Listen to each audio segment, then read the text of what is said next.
Welcome back, everybody, for another deep dive. And today we're going to be tackling something pretty complex and something that's gaining a lot of traction these days. So we're talking about transracial identities. We've got a huge mix here: articles, academic papers, even personal stories from online communities. It seems like it's bubbling up everywhere, and I'm really curious to see where this is all headed. I think you've hit on a key point right off the bat. This isn't just an academic debate anymore. We're seeing these real world examples, everything from individuals modifying their appearance to online communities that are discussing what's called RCTA race change to another. Yeah, when you say that, I immediately think of Oli London and all of his attempts to look Korean. It really begs the question: what are the future implications of all of this? Where could this growing awareness of transracial identities lead? And that's really the heart of our deep dive today. And luckily, your sources really offer some compelling perspectives. But to really grasp the potential future, we need to start with how we define race itself.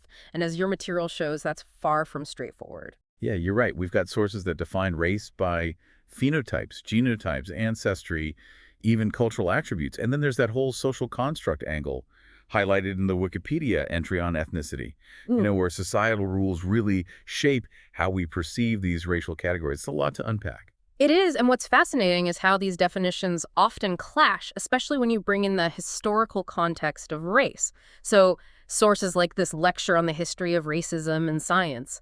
It's a stark reminder of how genetics were misused to justify racial hierarchies and promote white supremacy. Absolutely. It makes you realize that these discussions about race can't be divorced from this deeply troubling history. Yeah. So how do we acknowledge this past while still having a productive conversation about the future of racial identity? It's a delicate balance, and it becomes even more complex when you bring in the comparison between transracialism and transgenderism. Are they truly analogous? Your Yeah. sources seem divided on this point. Yeah, some argue that both stem from this feeling of incongruence with the identity you were assigned at birth.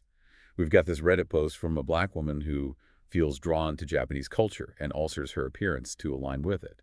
It's a very personal story, and it really does raise that question of authenticity versus appropriation. But as some of your sources point out, race and sex are fundamentally different, particularly due to the intergenerational nature of racial oppression. This video essay on transracialism used the example of Canadian Indian residential schools, where the trauma continues to echo through generations. It highlights the systemic, long-lasting impact of race in a way that's hard to compare with gender identity. That's a really insightful distinction. So we've got this interplay as personal identity and historical context, but where does science fit in? You've highlighted some sources that discuss the science of race.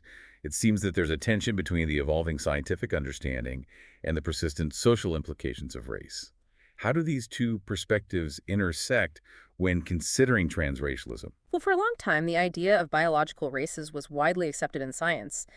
But as this Wikipedia article on race mentions, there's been a significant shift moving away from that view. One study even found that a surprising number of biologists and developmental psychologists disagree with the concept of biological races in humans. That's a pretty big deal. Does this shift in scientific thinking open the door for greater acceptance of transracial identities? That's the question that I'm grappling with as I review your sources. It seems like the answer might depend on whether we view race as primarily a biological or a social construct. Because even as the scientific consensus shifts, the use of race in areas like forensics and medicine continues to be debated. So even if science moves away from biological race, its social impact remains very real. This makes me think about the role technology plays both in how individuals transition and how society perceives these transitions. You're right to bring up technology. Plastic surgery immediately comes to mind. This pilot study you provided highlights body modifications used by individuals identifying as transracial, from altering hairstyles to undergoing surgeries like nose jobs. They even talk about skin lightening or darkening techniques. It's clear people are using what's available to align their physical appearance with their desired racial identity. But how far can these technologies go? That's a key question. Plastic surgery can change certain features, but it has limitations when it comes to altering fundamental skeletal structures. And one individual in the study even acknowledges that a full racial transition might not be possible even with these interventions. It raises the question, could advancements like genome editing blur the lines further? Could we reach a point where technology allows for more profound physical changes, even altering someone's genetic makeup that gets into some serious ethical territory? It does indeed. And before we delve into those potential futures, we need to address the very real concerns around cultural appropriation, especially as these technologies advance. Absolutely. One of your sources, this article on RCTA, points out how individuals adopting features associated with another group can lead to accusations of appropriation. And it makes me think about how systemic racism and colorism are already so ingrained in our society. Could the desire to change one's race actually reflect internalized biases, especially those related to skin tone? That's a crucial point, and it raises the question, where's the line between authentic self-expression and harmful appropriation? It seems like a tricky line to walk, especially when you consider the power dynamics and historical context. You've provided some real-world examples of this tension playing out. Yes, and those personal experiences offer a valuable window into the complexities of the transracial experience. Let's delve into those stories next and see what insights they offer. You mentioned personal experiences, and one that really stuck with me was from that Reddit post, in a biracial community, the Black woman who feels this deep connection to Japanese culture, even though she doesn't have any personal ties to the country. It's fascinating how she describes finding comfort in aligning her appearance with Japanese aesthetics. What's striking about her story is her self-awareness. She expresses concern about being perceived as disrespectful or appropriating Japanese culture. It highlights that internal conflict that many individuals identifying as transracial likely face. The desire to express their identity while also navigating potential backlash. It's a reminder that this isn't just a theoretical debate. These are real people grappling with these complex questions of identity, and their stories offer a nuanced perspective that's often missing from the broader conversation. Exactly. And it's important to consider those diverse perspectives. For example, the story of Martina Big, the white woman who identifies as Black, presents a very different set of complexities. You even included a podcast interview with her in the sources. Oh, right. She underwent those extensive procedures to change her appearance, including melanin injections.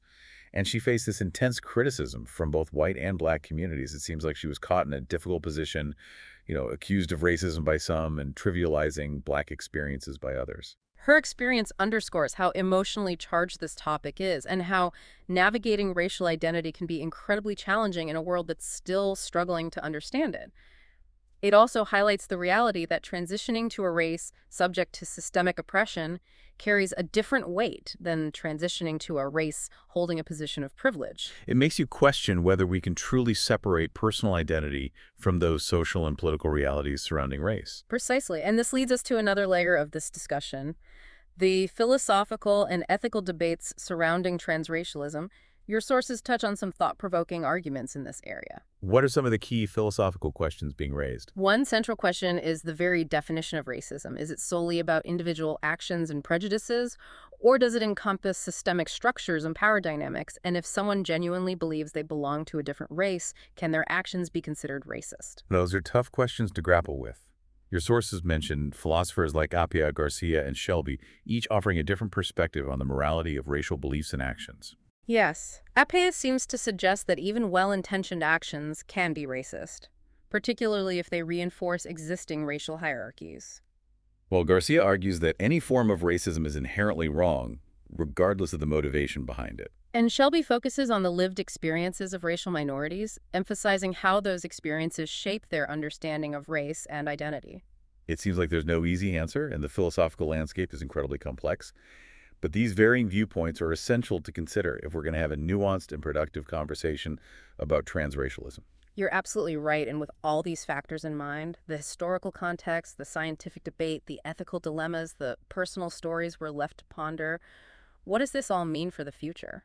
That's the million-dollar question, isn't it? How might this growing awareness of transracialism impact how we understand race and identity going forward? It's impossible to predict with certainty, but your sources offer glimpses into those potential future scenarios, some more optimistic than others.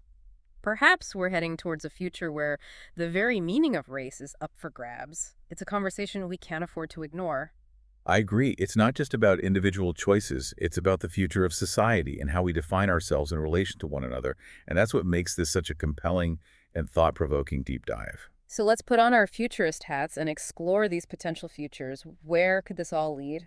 Yeah, it feels like transracialism really challenges our assumptions about race. It makes us question how much is rooted in biology versus social constructs. how history shapes our present, and what identity could look like in a world that's becoming more and more interconnected. You framed it perfectly, and one of your sources asks this particularly thought-provoking question. What if the acceptance of transracialism leads to a decline in the significance of race as a social category altogether? Wow, that would be a paradigm shift. Yeah. It suggests a future where race becomes less central to how we see ourselves and others, a world where individual character and merit matter more than perceived racial group. But it's such a dramatic shift. Even realistic race has been such a potent force throughout history. Could it truly fade into the background? It's hard to say for sure, but consider how other social categories have evolved over time. Interracial marriage and same-sex relationships were once taboo. Now they're increasingly accepted in many parts of the world. That's a great point. We're even seeing a growing awareness of neurodiversity, with conditions like autism and ADHD viewed less as deficits and more as differences. Could race be the next frontier in our evolving understanding of identity? It's certainly within the realm of possibility. Even if race doesn't completely disappear as a social category, it's likely to become more complex and nuanced. We might see a rise in hybrid identities, with people blending different racial and cultural influences to create their own unique sense of self. And technology could play a significant role in shaping this future. Social media already connects people across cultural boundaries and facilitates the exchange of ideas and experiences. Absolutely. And as technologies like virtual reality and augmented reality become more sophisticated, we might even see people creating digital avatars that reflect their desired racial identities, blurring the lines between our physical and virtual selves.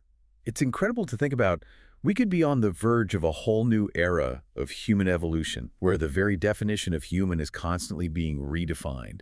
It's exciting and a bit daunting at the same time. It raises all sorts of profound questions about who we are, where we belong, and what it means to be human in a world that's constantly changing.